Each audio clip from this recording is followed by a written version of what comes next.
Ես ինքս էլ լուսաբանել եմ այդ թեման, որ կառավարությունը նաև ինժեներական քաղաք էր պատրաստում կառուցել Ջրվեժում, Բագրևան թաղամասում եւ այդ քաղաքը այդպես էլ դեռևս չի կառուցվել, այդ անգամ շինարարություն հիմա չի ընթանում։ Ես անկեղծ ասած չեմ կարող որևէ մեկնաբանություն անել ինժեներական քաղաքի մասով։ Ես խոսում եմ ակադեմիական քաղաք ծրագրից, որի աշխատանքների համակարգանք նաև կրթության, գիտության, մշակույթի, սպորտի նախարարությունն է զբաղվում եւ կարող եմ ասել, որ մենք մեծ ծավալի աշխատանք ենք տանում եւ շատ իրատեսական է դրա իրականացումը։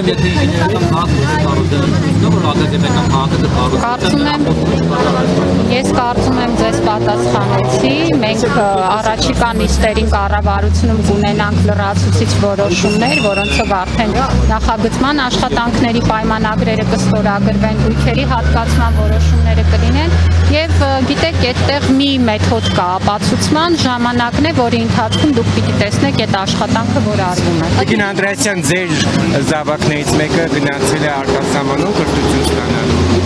Ես կարծում եմ, որ իմ երեխաների կրթության իրավունքը եւ իրենց անձնական որոշումների իրավունքը ոչ ոք չի կարող վիճարկել։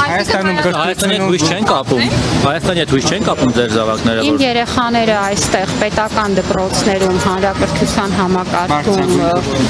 ինչ վերաբերում է նայեք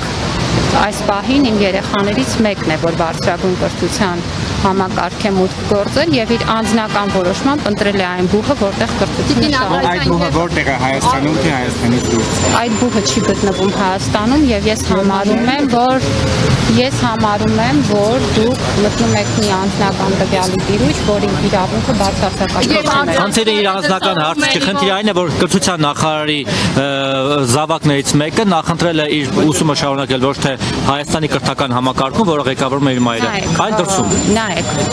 Իմ երեխաները, ինչպես եւ մեր երկրում ցանկացած քաղաքացու երեխաներ ազատ են որոշելու, որտեղ իրենց կրթությունը շարունակեն։ Եվ որևէ մեկը չի ասել, որ իմ երեխաները այն պատճառով, որ իրենց մայրը որոշակի պաշտոն է զբաղեցնում, պետք է խտրական մոտեցման հանդիպեն կամ սահմանափակված լինեն իրենց որոշման ազատությունը։ Մինչև ձեր նախարար նշանակվել է այդ որոշումը կայացվել։ Գովում են, որ դպրոցների տեղերը սպառված է, չեն կարողանում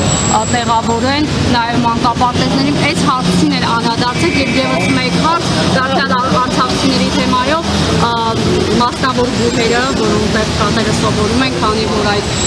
արտոնությունը չի տեղի կրթության վճարի, այս հարցին աշխատում։ Ինչ վերաբերում է դպրոցներին, ասեմ, որ մենք ասել ենք ի սկզբանե, որ պետք է ուրեմն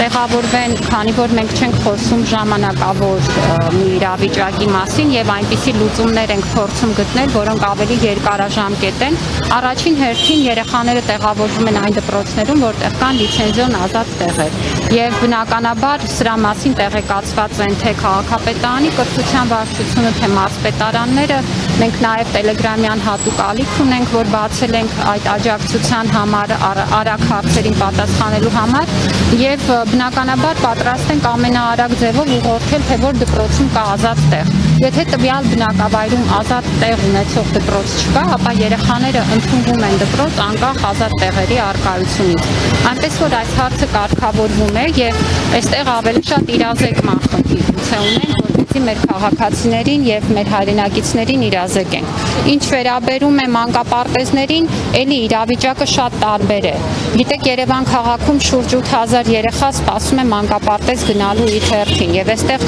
օբյեկտիվորեն հնարավորությունը երեխաներին մանկապարտեզ ընդունելու շատ սահմանափակ է։ Բոլոր այն տեղերում, որտեղ այդ հնարավորությունը կա, համայնքները շատ արագ կայացնում են այդ որոշումները եւ երեխաները ընդունվում են։ Ինչ վերաբերում է բուհերին, ապա մենք կրթաթոշակային ծրագիրը մեկնարկել ենք բոլոր ուսանողները, որոնք գտնվում են Լեռնային Ղարաբաղից բռնի տեղահանման արդյունքում մեր մոտ, ունեն հնարավորություն պետական բուհերում իրենց կրթությունը շարունակելու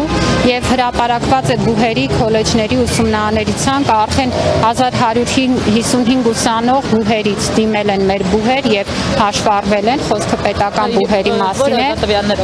Երեկվա տվյալներ եմ ասում, 50%-ը շուրջ ուսանողների եւ մոտավորապես 50%-ն էլ քոլեջների եւ ուսումնարանների ուսանողների։ Շնորհակալություն։ Այս պահին արդեն ավելի քան 15400 դպրոցականներ մեր դպրոցներում են, ամեն օր թվերը ավելանում են, հիմա քանի որ նաև վարձակալության ծրագիրն է մեկնարկել, մարդիկ ավելի այդպես երկարաժամկետ իրենց կեցության հարցն են որոշում, որպեսզի երեխաների դպրոցի հարցում կողմնորոշվեն։ Իհարկե մենք խրախուսում ենք, որ դա հնարավորինս արագ անեն, որպեսզի երեխաները երկար բաց չթողնեն կրթությունը։ Մանկապարտեզների թվերը կասեկան, հստակ քանի երեխա է արդեն ընդունվել մանկապարտեզ։ Մանկապարտեզների մասով այս պահին ձեզ հստակ տվյալներ քանիսն են արդեն հաճախում չեմ կարող ասել, բայց ասեմ, որ ավելի քան 9000 մանկապարտեզի տարիքի երեխաներ կան բռնի տեղահանված, իհարկե նրանց տեղակայվածությունը Երևան, մարզեր տարբեր է եւ այն պահին, երբ որ արդեն վերջնական մարդիկ տեղորոշվեն, թե որտեղ են մնալու առաջիկա ամիսներին, կարծում եմ այս հարցի լուծումներն էլ կգտնենք։ Տիկին նախարար, եւ քանի ուսուցիչ արդեն համաձայնել այդ սահմանամերձ գյուղեր գնալու այդ ծրագրից օգտվել։ Սա ոչ թե սահմանամերձին է վերաբերում, այլ վերաբերում է մարզերի դպրոցներին, այսինքն բոլոր մարզերի, բոլոր դպրոցներին 85 ուսուցիչ արդեն առավոտվա տվյալներով հարթակում ընտրել է իր աշխատավայրը, հիշեցնեմ, որ 30% հավելավճար են նաև ստանալու արտամրցութային կարգով են անցնելու աշխատանքի,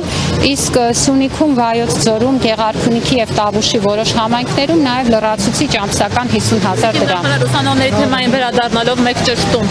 կապված կրթատոշակների հետ դրանք երկարաժամկետ ծրագրերի մասին է խոսքը, թե ինչ ժամանակահատվածի մասին է խոսքը։ Այս պահին կրթաթոշակը տրամադրվում է 23-24 ուսումնական տարվա համար